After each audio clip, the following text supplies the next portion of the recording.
ইসলামী bank news top 10। পাকিস্তানের সাথে উত্তেজনার মাঝেই ভারতের গুজরাটের দুই শহর আহমেদাবাদ ও সুরাটে অভিযান চালিয়ে 1000-এরও বেশি অবৈধ বাংলাদেশি অভিবাসীকে আটক করেছে দেশটির আইনশৃঙ্খলা বাহিনী। পাকিস্তান ও ভারতের মধ্যে উত্তেজনা নিরসনে মধ্যস্থতার প্রস্তাব দিয়েছে ইরান। সামাজিক যোগাযোগ মাধ্যম এক্সে প্রস্তাবটি দেন দেশটির পররাষ্ট্রমন্ত্রী সৈয়দ আব্বাস আরাঘচি।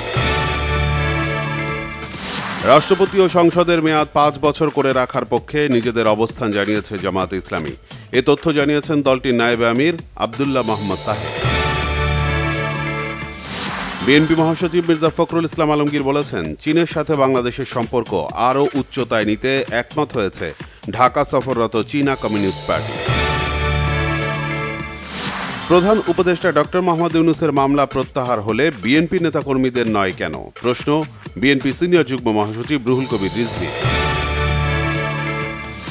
চলতি গ্রীষ্মে লোডশেডিং সহনীয় থাকবে, তফাৎ থাকবে না গ্রাম ও শহরের মধ্যে, আশ্বাস বিদ্যুৎ ও জ্বালানি উপদেষ্টা মোহাম্মদ ফাজুল কবির খানের। পদত্যাগের বিষয়ে এখনই সিদ্ধান্ত নেননি, রাজনৈতিক দল করলে এনসিপিতেই যোগ দিতে হবে এমন বাধ্যবাধকতা নেই বলেছেন স্থানীয় সরকার পল্লী উন্নয়ন ও সমবায় উপদেষ্টা আসিফ মাহমুদ সজীব ভুইয়া। ধর্ষণের শিকার জুলাই আন্দোলনের শহীদ জসিমউদ্দিনের মেয়ে লামিয়ার ঝুলন্ত মরদেহ উদ্ধার, আত্মহত্যা বলছে পুলিশ। ধর্ষকের সর্বোচ্চ শাস্তির দাবি বিএনপি ও এনসিপি নেতাদের। রোমের সান্তা মারিয়া মাজ্জিওর ব্যাসিলিকায় সমাহিত পোপ ফ্রান্সিস। ভ্যাটিকানে শেষকৃত্যানুষ্ঠানে অংশ নেন প্রধান উপদেষ্টা ডক্টর মোহাম্মদ ইউনূস সহ 50টিরও বেশি দেশের শীর্ষ নেতারা।